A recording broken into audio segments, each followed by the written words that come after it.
जब कोई हमें नुकसान पहुंचाता है और फिर गलती का एहसास होने पर माफ़ी मांगता है, तो गुस्सा ना करें, उसे तुरंत माफ़ कर देना चाहिए। इससे हमारी जो ऊर्जा बचेगी, उसे भविष्य को बेहतर बनाने में खर्च करना चाहिए। ये बातें बहुत ही गंभीर हैं और इनको समझने के लिए एक छोटी-सी कहानी मैं आप लोगों को सुनाता हूँ। ये कहानी जो है गोपाल कृष्ण गोखले से जुड़ी हुई एक घटना है। उस समय भारत को अंग्रेज़ों से आज़ादी नहीं मिली थी।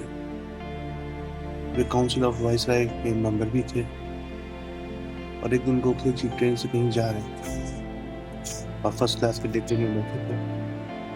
तभी एक अंग्रेज अधिकारी भी उसी डिब्बे में आकर बैठ गया। उसने देखा कि एक भारतीय फर्स्ट क्लास के डिब्बे में बैठा है। उसे गुस्सा आ गया। वो सोचने लगा, भारत के लोग इस डिब्बे में कैसे चढ़ सकते हैं। उसने गोखले जी का सामान उठाया और डिब्बे से नीचे फेंक दिया। उस समय गोखले जी के साथ उनका एक सहयोगी भी था।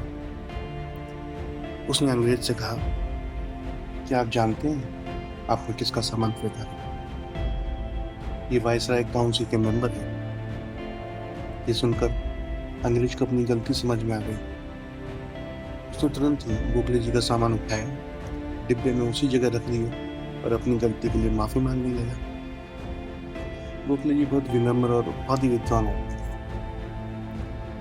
उन्होंने अंग्रेज को माफ कर दिया, लेकिन उनका जो सहयोगी था वो भी गुस्से में टनटना हुआ था। उसने अंग्रेज से गुस्से में बोला कि तुमने अच्छा नहीं किया, और उसने एक पत्र लॉर्ड कर्जन को लिखा और उस अंग्रेज अधिकारी की शिकायत की और मांग की कि इस अधिकारी को सजा दी जाए। गोखले जी ने भी वो पत्र देखा और देख के बोला, तुम ये ठीक नहीं कर रहे। गुस्से को लंबा खींचकर तुम अपनी ऊर्जा और समय दोनों नष्ट कर रहे हो। इस ऊर्जा का सही उपयोग कहाँ करना चाहिए, ये हमें सोचना चाहिए। सामने वाले ने माफी मांगी, आपने माफ कर दिया, बात नहीं खत्म हो जाती।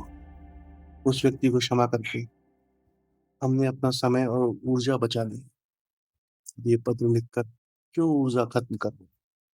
अगर ऊर्जा लगाना ही है, तो हमें काले और गोरे का भेद खत्म करने में लगाना चाहिए। इससे जो हमें सीख मिलती है वो ये है, अगर कोई गलती करता है और एहसास होने पर माफी मांग लेता है, तो उसे माफ कर देना चाहिए।